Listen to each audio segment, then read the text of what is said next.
తెలంగాణలో ఉన్నటువంటి ప్రజలను ఉద్దేశించి, ముఖ్యంగా తెలంగాణలో ఉన్నటువంటి రైతులను ఉద్దేశించి కాస్త మాట్లాడేదామనే మీ ముందుకైతే వచ్చానండి. ఇది ఎటువంటిది కాదు. మామూలుగా తెలంగాణలో ఉన్నటువంటి రాజకీయంతోటి కొనసాగుతున్న సీఎం రేవంత్ రెడ్డి, కాంగ్రెస్ పార్టీ తెలంగాణ ప్రజలకు మంచి చేస్తామనుకుంటున్నదా? లేకుంటే చెడు చేద్దామనుకుంటున్నదా? కింద మెసేజ్ రూపంలో తెలియచేయండి.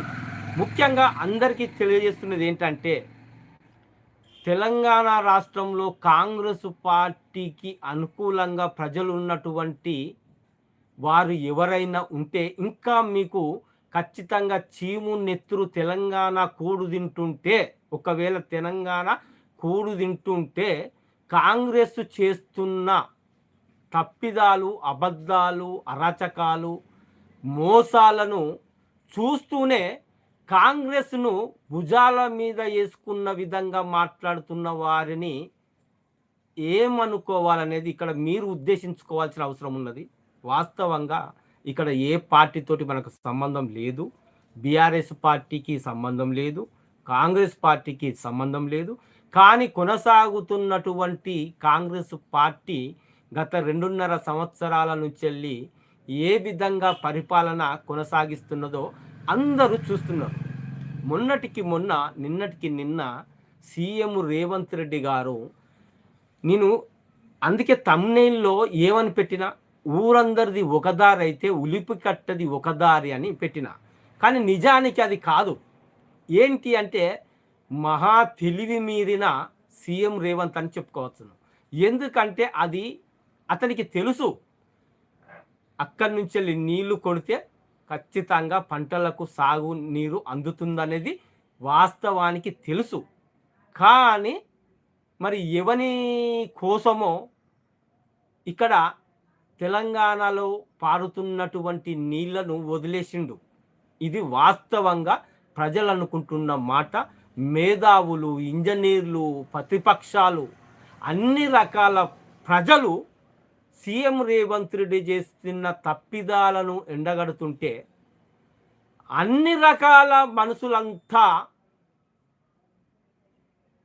వేస్టు, అబద్ధాలు, అన్యాయము, వాళ్ళు చెప్పినట్టు చేస్తే అది సరికాదు అని ఒక సీఎం రేవంత్ రెడ్డి చెప్తున్న మాటల్లో ఎంతవరకు నిజం ఉన్నదనేది ఒక్కసారి తెలంగాణలో పుట్టినటువంటి ప్రతి ఒక్క బిడ్డ ఆలోచించుకోవాల్సిన విషయము. రేవంత్ రెడ్డి గారు కూడా తెలంగాణలోనే పుట్టాడు, తెలంగాణ మీద గడ్డ మీదనే పుట్టాడు.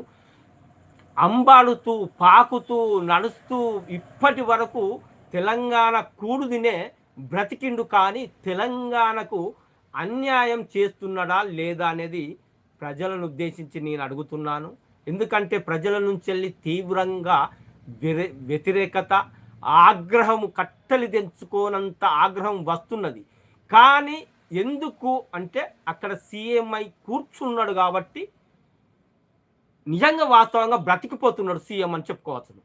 కానీ ఆ పదవిలో లేకుంటే, ఆ విధంగా మాట్లాడితే ఏ తెలంగాణలో ఉన్నటువంటి బిడ్డ కూడా ఊరుకోడు.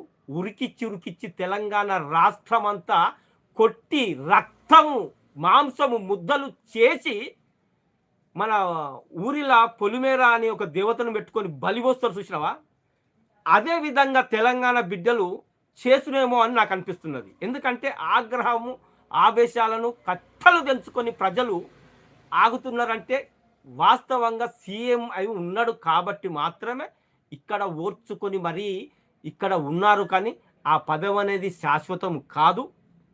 ఇప్పుడు ఈ మాట నేను ఎందుకు అన్నానంటే, గత ఇంజనీర్లు అప్పుడు కాళేశ్వరంలో నేను ఎందుకు, నా మాట కాదు ఇది, ప్రజల నుంచి అంత ఆగ్రహం ఉన్నది కాబట్టి నేను మాట్లాడుతున్నాను. ఏదో నేను మాట్లాడింది కాదు ఇది. అంతకు మించి, అంతకు 1000 రెట్ల కోపంతో ఉన్నారు. నేను మాట్లాడే మాట కాదు, నేను చెప్పింది చిన్న రవ్వంతే రేవంత్ రెడ్డి చెప్పింది. కానీ ఆగ్రహం ఎంత మేరకు ఉన్నదంటే మాట్లాడలేకపోతున్నారు. కారణం ఎందుకంటే కేవలం సీఎం అనే గౌరవం చేత ఏది చేసినా నడుస్తుంది, ఎలా మాట్లాడినా నడుస్తుంది అని ఆలోచించుకుంటున్నాడు కాబట్టి, మాట్లాడుతున్నాడు కాబట్టి, అధికారంలో ఉన్న నాది ఎవ్వడేం పీకలేడు అనుకున్న ఉద్దేశం ఉండదు కాబట్టి అక్కడ మాట్లాడుతున్నాడు గానీ, రే సీఎం పదవి ఎప్పటికైతే శాశ్వతం కాదు కదా! ఒకానొక టైము సీఎం పదవి నుంచెల్లి దిగిన మరుక్షణం నుంచెల్లి పాపం తెలంగాణలో రేవంత్ రెడ్డి పరిస్థితి ఏంటనేది ఇక్కడ ఖచ్చితంగా ఆలోచించుకోవాలి. ఎంత ఘోరంగా ఉంటుందో ఇక్కడ చెప్పడానికి గూడా మాటలు సాలవు. ఎందుకంటే ప్రజలు ఊరుకోరు. 4,00,00,000 మంది ప్రజలు ఊరుకోరు. ఆ విధంగానే ఉంటది. ఖచ్చితంగా ఉంటది. ఈ కాలమైతే ఉండదు గదా! ఎప్పటికి సీఎం అయితే ఉండడు గదా! ఇంజినీర్లు వాళ్ళు లేఖ రాస్తే దానివల్ల ఏం గాదు. దాని అవసరం లేదు. కన్నెపల్లి నుంచెళ్ళి నీళ్లు కొట్టొచ్చు అంటే వాళ్ళను ఎంత వాల్యుయేషన్ లేకుండా చేస్తున్నాడంటే వాళ్ళు తల పండి తల నెరిచిన ఇంజినీర్లను కూడా తీసి పారేశారు. ఆ! ఈ ప్రతిపక్ష నాయకులు కేటీఆర్‌ని గాని, హరీష్ రావు గారిని గాని, కేసీఆర్ గాని వీళ్ళందరినీ ఆళ్ళను నెత్తురుతోటి పంటల మీద జల్లుకోండి. ఆ పంటలేవో పండుతాయని ఎంత మాట మాట్లాడిన్లంటే అప్పుడు నిజానికి అక్కడ ఉంటే ఎవడన్నా ముంగట కోపం వచ్చేటోడు అయితే ఎవడైనా అందరూ ఒక తీరు ఉండదు కదా శాంతంగా. కోపం వచ్చేటోడు ఎవడన్నా ఉంటే ఉరికిపోయి గల్ల మీదకెళ్ళి పట్టుకొని పెడ పెడ దవడ పండ్లు ఊసి కింద పడేటట్టు కొడుదురు. కానీ సీఎం అయిండు. వాస్తవంగా సీఎం అయిండు. సీఎం గాబట్టే ఏది మాట్లాడినా చెల్లుతున్నది. కానీ ఎప్పటికి చెల్లుతుందా? ప్రజలు చాలా ఆవేశపూరితంగా ఉన్నారు. అసలు ఇలా మాట్లాడుతూనే తెలంగాణ రాష్ట్రంలో నిప్పుల కొలిమి లెక్క ఒక్కొక్కడి విధానం అనేది మారేలాగా ఇక్కడ సీఎం రేవంత్ రెడ్డి మాటలు ఉన్నాయి. ఎందుకంటే ఇది తెలంగాణ అంటే ఒక ఉద్యమము. పురిటి గడ్డ అంటే ఏంది? తెలంగాణ పురిటి గడ్డ అంటే ఉగ్ర రూపంతోటి మసులుతున్న వ్యక్తిత్వాలతోటి బ్రతుకుతూ వస్తున్న వాళ్ళము మేము తెలంగాణలో.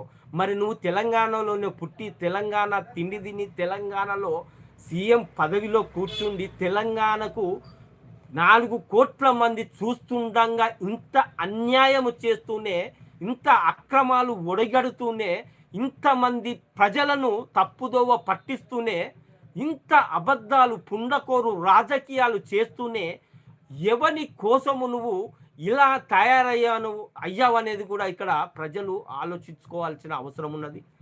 నిజానికి 2034 దాకా నేనే కొనసాగుతూ ఉంటాడు. చేసేది ఏమీ లేదు. వాస్తవంగా ఏదైనా తప్పులుంటే క్షమించండి. సీఎంను మనము అనకూడదు కానీ ఇంత ఘోరంగా ఇంతమంది ప్రజలను ఇంత రైతుల కన్నీటికి గోసకు గురవుతున్నారు. ఇది చూస్తున్నాము. దాదాపు 100% పండే పంటలు 20 నుంచెల్లి ఒక్కో చోట్ల 20% పంటలేసిండ్లు. మరో చోట్ల కొంత తరి ఉన్న చోట్ల 30%కి మించి పంటలు వేయలేదు.